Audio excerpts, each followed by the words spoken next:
Hello, welcome to this lesson from the PE portal. Today we are going to be looking at skill classifications. So I've just put up at the top there, skill class, and in particular we're going to be looking at the 4 different continua that you can use to categorise different skills, be it small ones, be it large ones, be it fast ones, be it slow ones, be it complex, be it simple. Lots of different categories that you can start to sort skills into. Now, I've just said that word there, continua. Now, a continuum is the singular, continua being the plural, is this sliding scale where we've got 2 extremes. So an example could be hot and cold. That's a continuum. So then a day could be somewhere on that scale, somewhere on that spectrum. You know, we would look at the characteristics of temperature, we'd look at humidity, we'd look at all of the different factors that contribute to temperature on a day, and we would then plot it somewhere from absolute hot to absolute cold. So neither is better or worse, they're just 2 extremes of the same measure.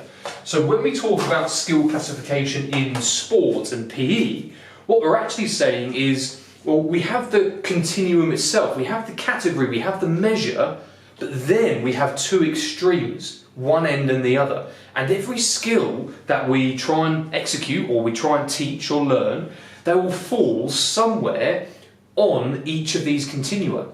But what we need to be able to work out is whereabouts on that continuum the skill would actually fall. So the 4 continua that we have for skill classification in PE, we have our first one, and I'll label these in a moment, but we have 4, okay? And then at either end, we have a different extreme of that measure. So our first one is difficulty. So I'll just put here in the middle, difficulty. And skill difficulty is defined by how much thought a person is required to put into it. How many different actions are sequenced one after the other? How imperative is timing and accuracy and precision? How much thought goes into executing that skill? That's what we mean by the measure of difficulty. And we have 2 ends of the spectrum. We have the first being simple, and we have the second being complex. So when describing a skill in terms of its difficulty, we can either call it absolutely simple or absolutely complex, but that's going to be very rare. What we end up going to do, or what we end up doing I should say, is putting it somewhere along the continuum between the 2. Just like I was saying at the start with the temperature of a day. It's never going to be absolute hot or absolute cold unless we're dealing with the record-breaking measure or the record-breaking piece of data. So when we start talking about a skill, it's going to be somewhere between the 2. And when we think about what difficulty is, the amount of thought, the level of precision, we could say something like a deadlift would be quite a simple skill. Because in terms of thought that goes into it, well, it's maximal. I'm extending all of my body to go from this low position into this high position, and if I am going for personal best, timing doesn't really matter as long as I complete one full range of motion from that squatted position into that standing position. That's it. So it's one motion, everything is working maximally, we've got a lot of extension happening at the same time. That's all combining to paint this simple picture. Whereas complex would be something like a gymnastics routine or a dive off of a diving board where we've got some somersaults or half twists, or a trampoline routine where we're worrying about so many things at certain points in time, such as the takeoff, the first initial rotation, then the change in body shape to change our inertia and rotation, to then create the second shape, to then land safely. So much more thought goes into producing that skill than a deadlift. So simple and complex, the 2 ends of the difficulty continuum. Second, if I get the green pen, we have got muscular, I put M, involvement. Muscular involvement, M, involvement. And what we have here is how many groups of muscles are being recruited to complete the skill action? How much force is required to be inputted? The contractile strength. How many different motor neurons are firing off and activating however many muscles? And we can either have, I'll go black, that'll be easier. We can have fine skills or gross skills. Fine and gross. Now, fine skills are those that depend on accuracy and precision, and these are smaller, softer, slower movements where the degree of accuracy is probably the most important part of successful skill execution. Things like throwing a dart, things like a slight rotation in order to complete a golf putt. These small movements requiring very little muscular force. Now, a lot of dexterous movements could be considered the same, so snooker.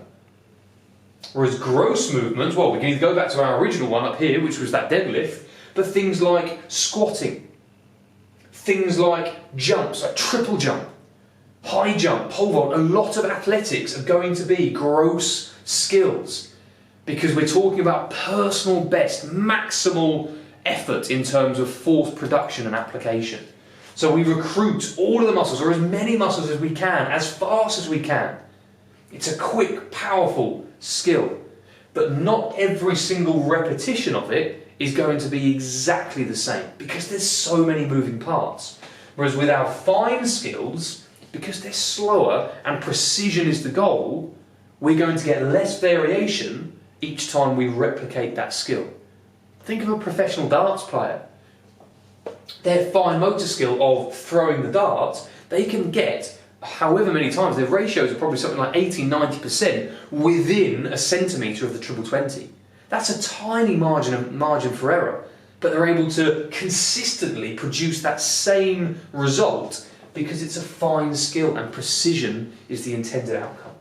So we've got continuum number 1, difficulty, and we've got simple and complex. Continuum number 2 is muscular involvement, and we have fine and gross.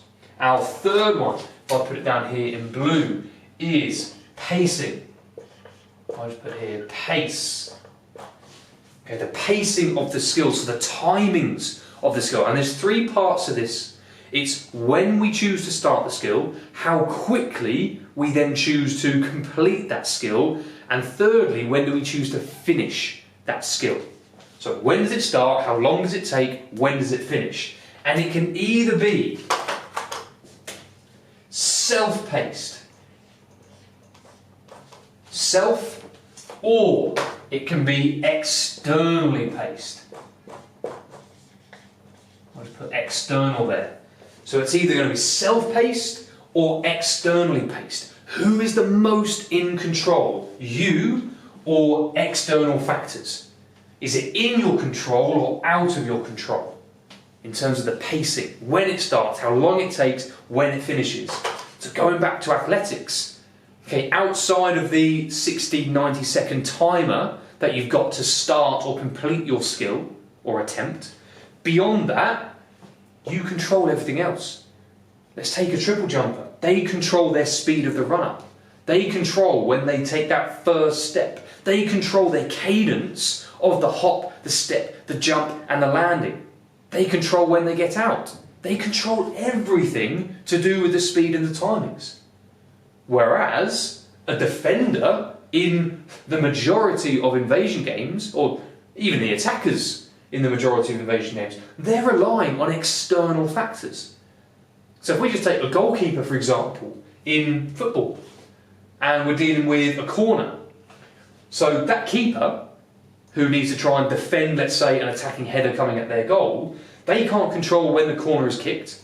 They can't control when the attacker runs and jumps. They can't control at what point the contact is made between ball and head. They can't control the speed of the headed shot at goal. They can't control the direction that the ball takes. All they can do is respond.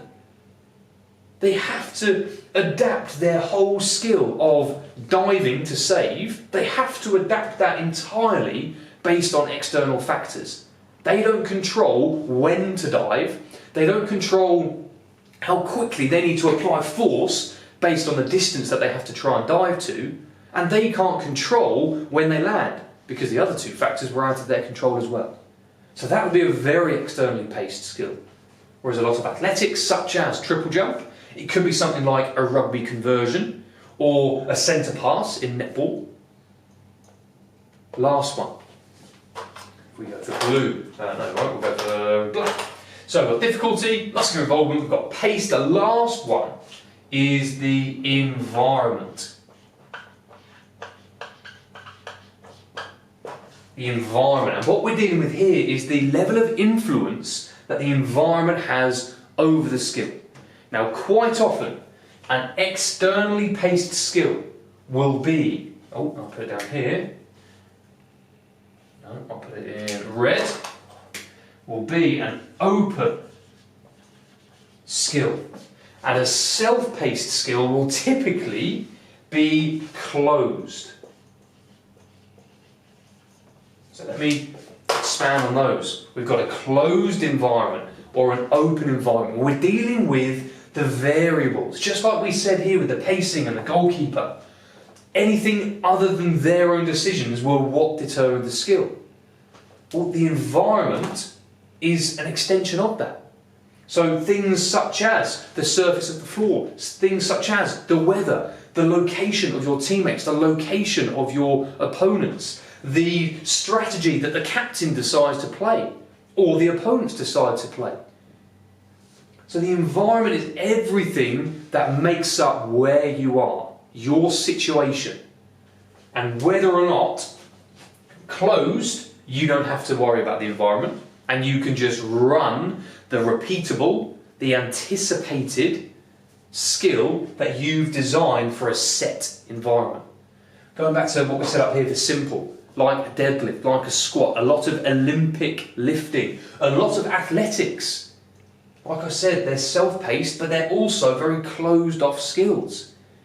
Now, a 100-metre sprinter is always going to run 100 metres. They're always going to run in their spikes. They're always going to run with the blocks as a start, and it's going to be a rapid start to the sound of a gun or a starter. We could say that is very much externally paced though, because the runner won't be able to start their 100-metre sprint until they hear the gun. That's a massive open factor of the gun going off and actually commencing their sport. But as soon as they start, it's now a very closed environment because they're running the exact same 100-metre with the technique, with the tempo, the cadence that they practiced for years prior. And that sort of brings me to my last point really, of a skill is always going to be a mixture. And when it comes time to assess a skill and you have to categorise it into difficulty, muscular involvement, pacing, or the environmental influence, you have to be able to justify your decision. And it can go a little something like this. State which side or to which end you're placing the skill on a continuum, more towards one end or the other. Then define the characteristics of the skill class that you're placing it towards. Then highlight situations or characteristics of the skill execution that is linked to the definition of the class.